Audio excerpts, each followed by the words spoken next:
Fala pessoal, sejam muito bem-vindos e muito bem-vindas a mais uma aula de Biologia comigo, professor Gabriel. E na nossa aula de hoje nós vamos falar sobre mais um filo do reino animal. Nós vamos falar do filo Plateumintes, o filo dos plateumintos. E junto a mim, nesta aula de hoje, vocês vão compartilhar os saberes referentes aos vermes achatados. E a gente vai entender várias das características que eles possuem. Então vem comigo que hoje a aula é sobre os plateumintos.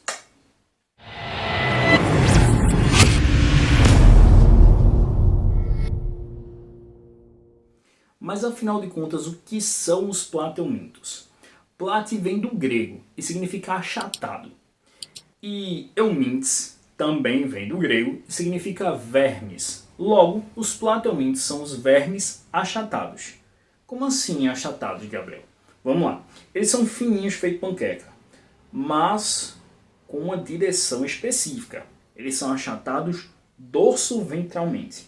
Isso significa dizer que eles são achatados das costas para a sua frente. Beleza?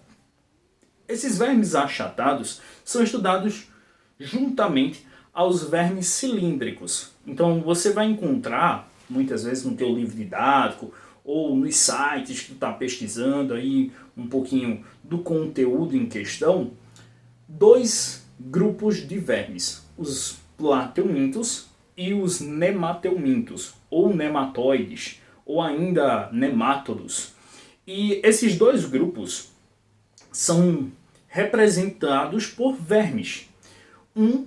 O plateuminto, com apenas vermes achatados, e o nemateumintes com vermes cilíndricos, vermes em forma de fio, por isso nemateumintes. Tranquilo? Nas próximas aulas nós vamos apresentar melhor o outro grupo e compará-lo com o de hoje. Mas nesta aula eu quero focar única e exclusivamente nos plateumintos. Beleza? Então vou apresentar algumas de suas características e você vai lembrar que quando a gente falar de eumintes, estamos falando de vermes, de modo geral. Mas quando nós estivermos falando de plateumintos, vamos falar de vermes achatados. Geralmente representados pela tênia, isso, a tênia famosa solitária. Já já a gente fala sobre ela. Também pelo Scytosoma mansoni ou cistosoma, né, como alguns costumam chamar também, e as planárias, as doces e lindas planárias.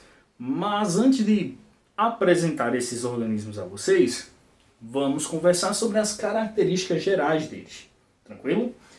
A primeira característica muito importante é que esses indivíduos são triblásticos, ou também chamados de triploblásticos. Os animais triblásticos apresentam o terceiro folheto embrionário, ou o terceiro folheto germinativo, conhecido como mesoderme, ou ainda mesoderma. Esse terceiro folheto é uma novidade evolutiva, até porque nós vimos dois filos que não apresentavam o folheto em questão. O primeiro filo do reino animal que a gente falou foi o filo porífera. Nele não tínhamos indivíduos que apresentavam essa ideia do folheto embrionário ou folheto germinativo. Todos os indivíduos que estavam nesse grupo eram parazoários, então não tinham nem tecidos verdadeiros. Logo, não tínhamos essa história de classificar em diblástico ou triblástico. Na verdade, eles eram ablásticos. Tranquilo? A vem de negação, né? É um prefixo para negação. E nesse momento, o ablástico refere-se ao indivíduo que não apresenta a formação da capa de folhetos embrionários que a gente está falando. Beleza? Já no caso dos selenterados ou quinidários, que vimos anteriormente a este filo, percebemos que havia a presença de dois dos folhetos, a endoderme e a ectoderme. Portanto, esses indivíduos eram considerados diblásticos. Mas, no caso dos plateumintos, nós temos o terceiro folheto surgindo, eles passam a ser triblásticos ou triploblásticos. Tranquilo? E se tem mesoderma, se tem a famosa mesoderme, automaticamente nós começamos a classificar esses animais como sendo acelomados, pseudocelomados ou celomados. O grupo em questão é acelomado, mas tem um motivo para ele ser acelomado. Vamos lá. Primeiro, o que é celoma? Acho que vocês devem lembrar que o celoma é uma cavidade que surge durante a formação do embrião e essa cavidade vai servir para abrigar órgãos viscerais. Alguns animais possuem essa cavidade e ela é derivada de quem? Da mesoderma. Mas outros animais não possuem essa cavidade de fato. Possuem uma cavidadezinha, mas essa não tem como revestimento total a mesoderme. Apresenta uma porção revestida por mesoderme e outra revestida por endoderme. E aí, consequentemente, não podemos considerar como um celoma verdadeiro. Então, consideramos esses animais como pseudocelomados. Faz parte do grupo que nós vamos estudar mais para frente. E por fim, nós temos os platelmintos que são considerados acelomados. Mas vamos lá. Não confundir essa informação do acelomado em relação a outros filos. Por quê? Porque muita gente pensa assim, se não tem celoma, então é acelomado. Então, porífero e quinidário são acelomados? De jeito nenhum. Porífero e quinidários não são acelomados, não podem ser considerados nem acelomado, nem pseudocelomado, nem celomado, porque eles não têm mesoderme. Beleza? Quem tem mesoderme dá condição de ser classificado como acelomado, pseudocelomado e celomado. Tranquilo? Então, nosso filo Platelmintes é um filo de animais acelomados. A cefalização do sistema nervoso. O que é a cefalização? Alguns livros vão dizer assim, que ele traz o início de cefalização. Significa que ele traz o início de uma porção conhecida como cabeça. Tá? Então ele começa a formar a cabeça. E outros vão dizer que ele tem a cefalização do sistema nervoso. Que significa dizer que na porção da cabeça ele tem uma maior quantidade de células nervosas e, consequentemente, ele começa a cefalizar esse sistema. Ele começa a dar prioridade da formação do sistema na região cefálica. Claro que existirá um cordão nervoso que partirá da região cefálica para o corpo, o resto do corpo, ao longo do corpo desse animal. Então, consequentemente, nós conhecemos os platelmintos como sendo animais que são dotados de um cordão nervoso ventral, e esse cordão nervoso parte de onde? Da região da cabeça, tranquilo? Por isso, cefalização do sistema nervoso. Uma outra característica muito marcante desse grupo é a estreia da bilateria, ou seja, eles são dotados de simetria bilateral. Se você cortar o organismo desses indivíduos passando pelo ponto, ou pelo eixo central do organismo, em um corte sagital, nós vamos ter duas porções iguais, tá? Ou melhor, verossimilhantes, para dizer igual, né? Então muito parecidas. Quando a gente faz um corte sagital, ou seja, um corte vertical, podemos dizer assim, passando pelo ponto central do organismo dele. Apenas dois lados são formados com simetria. Não importa a direção do corte, dos próximos cortes, mas não vamos ter uma simetria, tá bom? Se não for nessas condições específicas. Passando pelo ponto central, um corte sagital.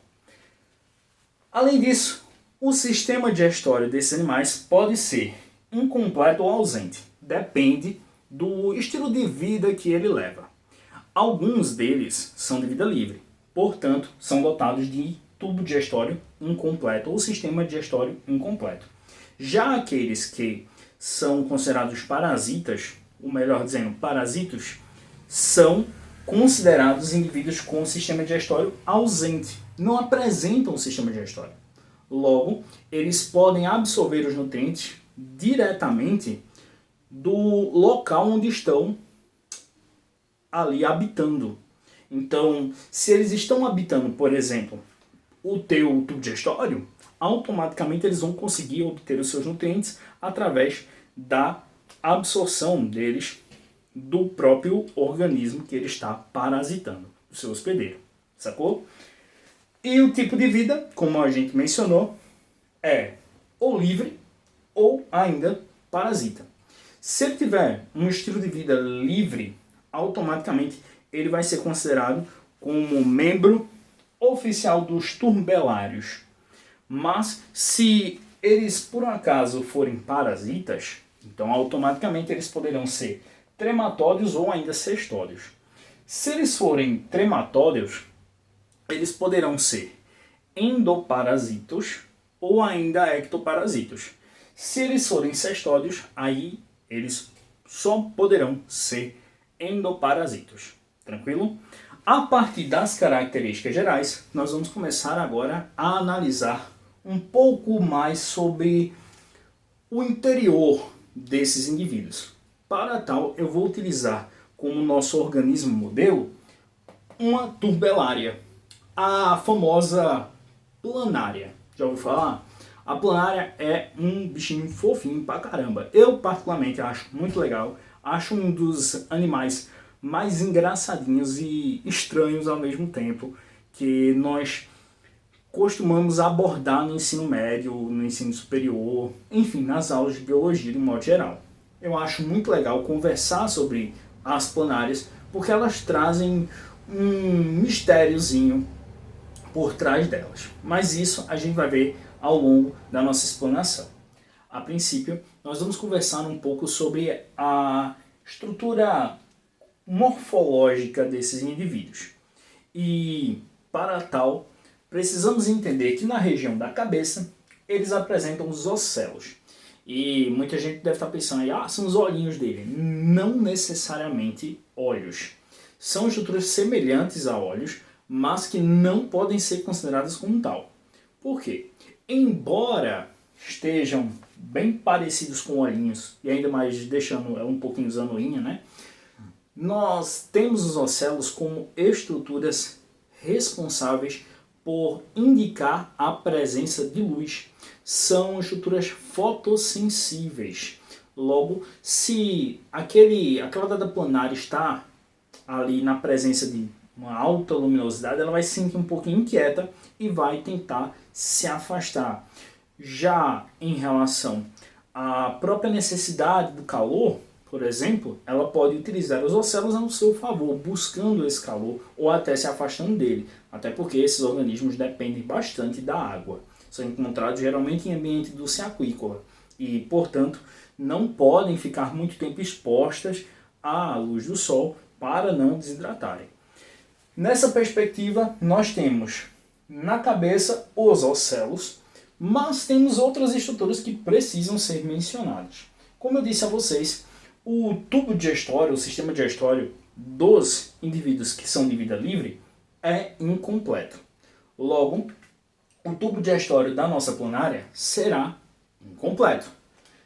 Na região do dorso, a gente não tem muito o que falar não, exceto da presença dos ocelos. Mas na região do ventre, essa parte de baixo aqui, nós temos a boca e a faringe.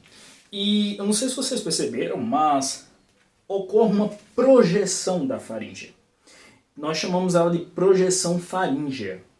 E, consequentemente, a faringe que está no interior do organismo da planária começa a sair. E, consequentemente, a boca irá eliminar algumas enzimas digestivas no alimento.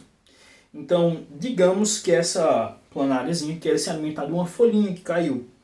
Então, ela vai subir na folhinha e ela vai cuspir enzimas na folhinha.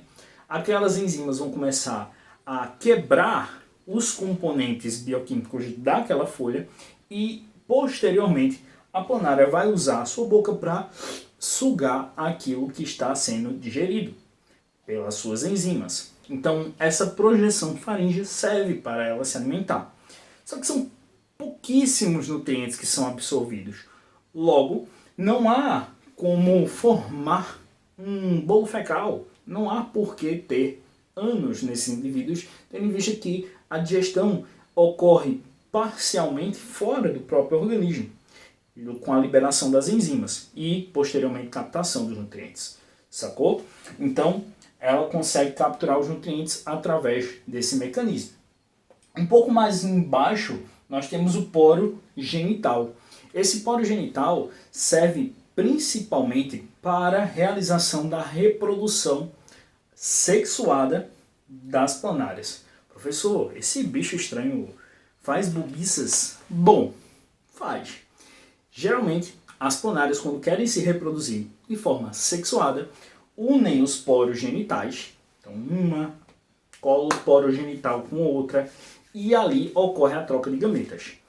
E a fecundação vai ser cruzada, beleza? Então nós vamos ter as duas planárias entrando na relação e saindo buchudinhas, beleza? Saindo grávidas, ou grávidos, não sei bem ao certo. São indivíduos hermafroditas. Professor, há autofecundação? Não, há fecundação cruzada. E também há as formas de reprodução que nós chamamos de assexuadas, como, por exemplo, a fragmentação ou partição. Não sei como é que tu vai encontrar no teu livro, tá? Tanto faz. A fragmentação ou partição se baseia na fissura do organismo desse animal, no corte do organismo desse animal, e, consequentemente, algumas de suas células situadas no parênquima, que é uma porção de revestimento desses indivíduos, um tecido de revestimento desses indivíduos, vai começar ali, ó, vão começar algumas celulinhas ali, vão começar a entrar em atividade mitótica. E uma atividade mitótica tão forte, tão potente, que automaticamente consegue regenerar esse indivíduo. Olha que massa. Então eles começam a ter a sua regeneração dada. Então, se eu partir uma planária ao meio, ela consegue se regenerar a tal ponto que as duas porções vão se tornar novas planárias. Então a gente vai poder cortar várias vezes e ter várias planárias surgindo através desse processo. Demora alguns dias para se regenerar? Sim. É possível haver essa regeneração? Sim e não. Existe um limite, claro. Até porque isso demanda de uma porrada de reações metabólicas desse organismo para que haja regeneração. Então, não fica imaginando que vou fazer picadinho planária e do menor fragmento possível vai surgir uma nova planária, tá bom? Não bota essa ideia na tua cabeça. Mas nós temos aí a planária como sendo um verme incrível por causa de sua capacidade regenerativa. Ô Gabriel, e se a gente fizer um corte transversal e fizer uma análise das estruturas internas, como será o interior dessa planária? Isso eu trago nesse desenho aqui de cima. Nós podemos ver em verde aqui o cordão nervoso ventral. Cordão nervoso que vai ficar situado ali, ó, na região do ventre e vai ter como seu ponto de partida a região cefálica, a região da cabeça. Isso a gente já conversou anteriormente quando eu falei da cefalização do sistema nervoso. Aqui em laranja nós temos os protonefrídeos, estruturas especializadas na excreção. Opa, então agora nós temos um sistema excretor? Bom, podemos dizer que sim. Os protonefrídeos são estruturas relacionadas à excreção desses animais. São estruturas simples, pautadas na existência de duas celulinhas muito importantes, os solenócitos e as células flama. Essas vão estar relacionadas à captura dos resíduos que merecem ser eliminados e, consequentemente, essas células vão fornecer ao protonefrídeo o produto que deverá ser excretado. Esse produto sairá através dos poros excretores situados na região dorsal do organismo desses indivíduos. Além disso, nós temos aqui, ó, o intestino. E esse intestino vai estar revestido de parênquima. Então essas partes em branco que eu deixei aqui são parte do parênquima, fazem parte do parênquima. O parênquima que é nada mais, nada menos que o revestimento interno, perdão, o preenchimento interno, tá bom? Então é um tecido de preenchimento desses animais. Acima do parênquima, revestindo todo o organismo e inclusive estando ali em algumas porções delimitadas deste animal, nós temos uma musculatura representada em vermelho. E acima dessa musculatura, fazendo ali uma capa protetora para esse indivíduo, nós temos na superfície corporal a epiderme, tá bom? Então, dada essa apresentação geral da morfologia desses indivíduos, eu quero falar da classificação. A classificação, como nós vimos anteriormente, é dada por 3 grupos. O grupo dos turbelários, ou a classe turbelária, o grupo dos trematódeos, ou classe trematoda, e o grupo dos cestódeos, ou a classe cestódia. Nos turbelários, nós temos a planária, como sendo a principal representante. Um verme achatado de vida livre, muito mencionado quando o assunto é regeneração e quando o assunto é plateuminto. Beleza? O Esquitosoma mansoni é o causador da esquistossomose ou barriga d'água. Essa doença tem esse nome, barriga d'água, porque ela promove um aumento na região abdominal considerável. Esse aumento se dá por quê, Gabriel? Porque ocorre a dilatação do fígado e do baço. O vermezinho fica geralmente alojado nos vasos do mesentério. E quando ocorre a reprodução sexuada, as fêmeas liberam no intestino os ovinhos. Esses ovos são eliminados através das fezes. E aí vamos lá. Muitos dos livros que a gente vê falando sobre a esquistossomose, ou muitas das aulas que a gente vê falando sobre a esquistossomose, mencionam a contaminação, o ciclo da contaminação da esquistossomose dada através de rios, de lagos, e a gente fica sem entender como é que o cara vai lá dar uma cagada no rio, enfim.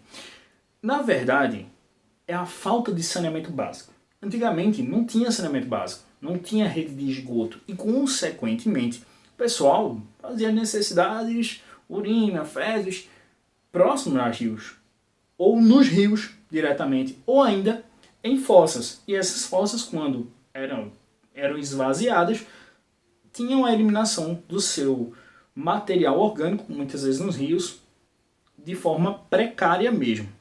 E, consequentemente, o ciclo se estabelecia. Por isso, nós temos esse tipo de ciclo de vida para a esquistossoma. Beleza? Então, vamos lá. Os ovinhos são eliminados através das fezes. Vão para a água. Na água, esses ovos eclodem e se transformam em uma forma de vida que a gente chama de miracídio. O miracídio, por sua vez, penetra no nosso hospedeiro intermediário. Quem é o hospedeiro intermediário, Gabriel?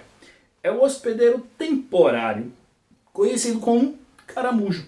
O caramujo se torna um hospedeiro intermediário. Automaticamente, aquele miracídio começa a se desenvolver e posteriormente dá origem a um novo ovinho que vai ser eliminado na água que o caramujo está. Aquele ovinho eclode e se tornará agora a cercária. Larva essa que consegue sim contaminar o ser humano, o seu hospedeiro definitivo. Uma vez que a cercária penetra na superfície da nossa pele e se dirige aos nossos vasos sanguíneos, elas promoverão um aumento significativo na região abdominal. Hoje nós sabemos que, quando devidamente tratada e diagnosticada rapidamente, a barriga d'água não é um problema tão sério. Mas se aquele velho descaso for dado e os sintomas não forem tratados cedo, essa se torna uma doença crônica e, inclusive, motivo de morte em nosso país, beleza? Então a gente tem que ficar atento a condições como essa, de se expor a ambientes que estejam com a presença do caramujo e muitas vezes com a água contaminada. Um verme muito importante de ser citado nas aulas sobre os plateumintos é a tênia, também chamada de solitária e presente na classe dos cestódeos. A tênia pode ser de dois tipos. A tênia solium, que é geralmente adquirida mediante ingestão de carne suína, carne de porco contaminada, ou ainda a tênia saginata, que pode ser adquirida mediante a ingestão da carne bovina. E aí eu vou precisar mencionar uma dica aqui para você lembrar sempre. Qual é a tênia? Se é solium, se é saginata, se é de carne suína ou de carne bovina. Saginata, nata, vem do leite, leite vem da vaca, então da carne bovina. Sacou? Tênia saginata. E a tênia solium vem do sol e o porquinho gosta de chafurdar na lama para se proteger do quê? Do sol. Beleza? Bom, a partir daí a gente vai ter que mencionar algumas especificidades. Geralmente, a contaminação por teníase, né, ocasionando a teníase, se dá mediante a ingestão de carne contaminada. Seja ela de carne bovina ou carne suína. Embora alguns livros mais antigos mencionem que não há casos de contaminação por ingestão de carne bovina com tênia saginata, tá bom? Então existe essa dúvida aí. Contudo, existem alguns casos clínicos que relatam a existência da teníase por tênia saginata no ser humano, beleza? Então vamos lá. Assim como no exemplo da doença anterior, né, da esquistossomose, nós temos um hospedeiro intermediário e nós temos um hospedeiro definitivo. O definitivo, o ser humano. O intermediário, no caso da solium, o porquinho, no caso da saginata, o bovino, né? E aí, a carne está contaminada. Na carne, os ovos, chamados de cisticercos, vão apresentar pequenas elevações na carne que são chamadas de pipocas ou ainda de canjiquinhas, certo? E essas elevaçõezinhas vão ser perceptíveis em parte, até porque dependendo da espessura da carne que você cortar, você não vai encontrar essas pequenas elevações, esses ovos. Os ovos, quando ingeridos, tendem a eclodir e a tênia começa a se alojar lá no intestino. Nas vilosidades do intestino, os ganchos e as ventosas vão aderir, fazendo com que aquele escólex, que é essa região aqui, na cabeça desse verme, não se desprenda. Automaticamente, as proglótides vão começar a surgir, essas unidades aqui, ó. E cada unidade dessa tem as estruturas, as gônadas masculinas e femininas. Logo, essas unidades são hermafroditas e podem realizar a autofecundação, o que vai garantir a liberação de vários ovos no intestino do indivíduo contaminado. Beleza? Bom, automaticamente essas proglótides vão começar a surgir mediante a estrobilização, que é o ato de produção dessas proglótides. Uma outra condição que a gente precisa citar sobre os ovinhos da tênia é a cisticircose. A cisticircose, alguns livros chamados de cisticercose, é uma doença provocada pela não eclosão dos ovos. Os ovos ingeridos, os cisticercos ingeridos, não vão para o intestino. Eles vão para a corrente sanguínea e, consequentemente, chegam ao cérebro do indivíduo. E lá eles começam a se alojar e, consequentemente, nós vamos ter uma série de efeitos negativos ao hospedeiro.